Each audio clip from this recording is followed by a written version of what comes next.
Welcome everybody, my name is Michael and today we're discussing about an FBI raid and also the IRS raided as well. Offices of a Libertarian radio host and 6 arrests were made for running an illicit cryptocurrency operation. This was in the US. This has happened hundreds of times before, so let's discuss about this and how to avoid a possible FBI raid in the future. So we don't have an intro, so let's just get right into it. This operation took place in New Hampshire, and out of all the arrests, the Libertarian radio host himself is still in custody.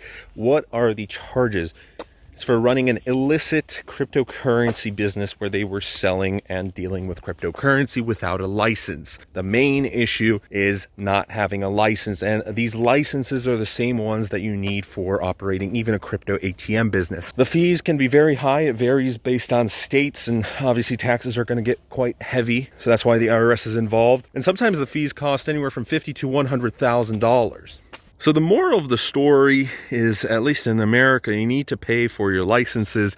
And there's one thing you can definitely not escape, and that is death and taxes. And taxes will definitely come after you, even after death, actually. You need to pay your student loans and you need to pay your taxes, because even Al Capone, out of all the bad things that he's done, the IRS finally got him for simply tax evasion. And there's a difference between evading taxes and avoiding taxes legally through loopholes. Here's what's super interesting. We were just filming in weather that it was snowy, and here's what happened 10-15 minutes later.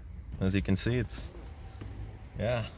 that's pretty crazy. So the radio host and chairman of the Shire Free Church remains in custody. He is the main target. Reportedly, at least one Bitcoin ATM has been seized. And Ian Freeman, the main target of the FBI and the IRS, is associated with the libertarian group Free Keene in Keene, Hampshire. So interesting.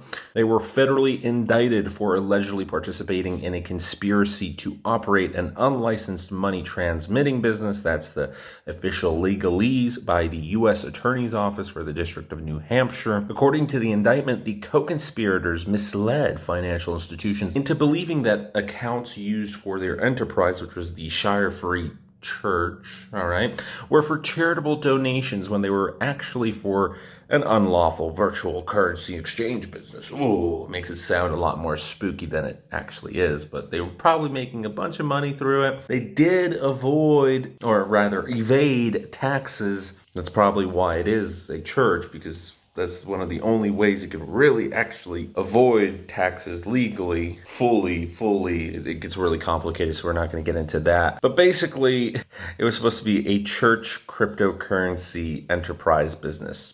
And why church? That's because they have special rights. If you make a legitimate religion, which some people looking at Scientology might be a little, that's suspicious. But if you actually go through all these steps and you're approved, you are able to not pay for certain taxes. That doesn't mean all taxes, but for certain taxes. So unfortunately, the church's operation was also entwined with the Bitcoin operation. If they just paid for a licensing fee, they wouldn't be facing time and everything would be okay. But they undoubtedly wanted to save a buck here and there due to their greed. And one of the comments that was made is, Bitcoin is a gift from God, whereas the government's money is lies, obfuscation, blood, and oil. We do it as a mission to propagate peace and freedom for the church. Okay.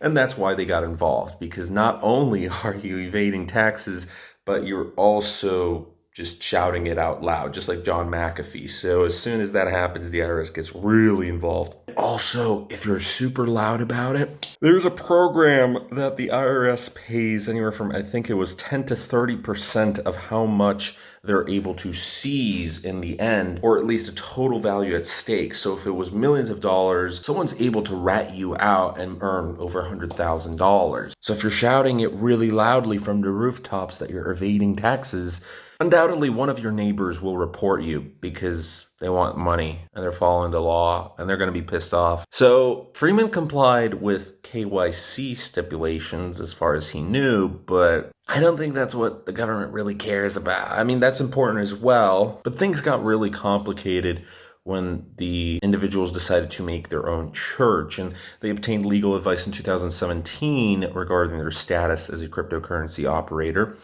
And they were told that they weren't really a money transmitter under the federal state laws, technically. So the charges against these individuals, well, they're going to be seeking, the government's going to be seeking to take over all property and all proceeds. Of course, they're going to seize everything. And they were also charged with money laundering and operating a continuing financial crimes enterprise. They're accused of instructing their customers to lie to financial institutions.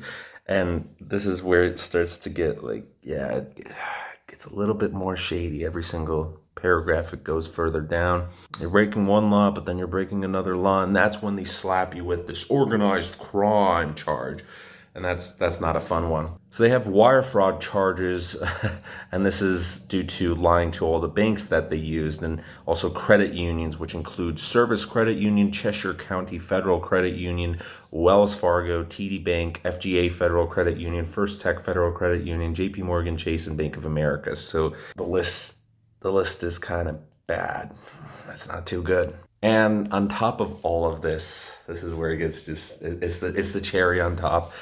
According to some alleged reports, Keene residents have been in the FBI's crosshairs because of the January 6th Capitol insurrection.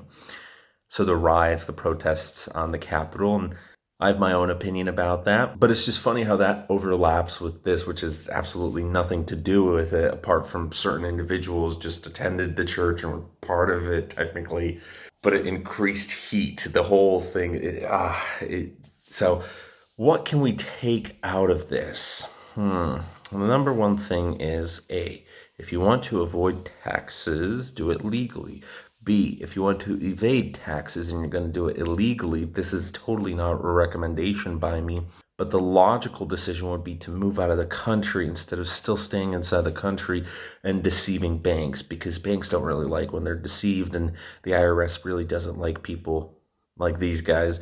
So they're probably facing a long list of charges, and the lawyer fees will be more than they've ever made. There's plenty of YouTubers and crypto influencers that have moved outside of the United States. Some have tore up their passports and they're not US American citizens anymore. And that's all right. You got to pay your dues. And if you've got an upcoming business opportunity, but you're not an American citizen anymore, I guess they can't really take your taxes. That's what happened with one of the Facebook co-founders. He moved to Singapore and saved himself millions, hundreds of millions of dollars on taxes. But if you do it wrong, the IRS is still going to chase you. So the whole thing is super interesting how they also have like this free state project where they have 50,000 free staters who live in New Hampshire, and there is this heartland of the Libertarian movement. One of the main people in this article, Ian Freeman, he's no longer associated with some of the organizations that were listed in this article. But it's kind of interesting how in 2016, the Free Talk Live Radio, their HQ was raided for possible CP stings. No charges were made, though. Anyways, avoid shady stuff. Yeah, it's still snowing. We actually took a trip from Warsaw to Wrocław, and it is super thick flakes, as you can see. That's absolutely crazy. It's March 18th. Wow. It's a winter wonderland. Thanks so much for watching today's video. If you enjoyed it, hit that subscribe button. Please leave a like, comment, and share, because we have been growing quite nicely. I enjoy the daily views, and everything is going exactly to plan. So thanks for joining in on today's content, and see you guys, as always, tomorrow. Have a great one. Bye.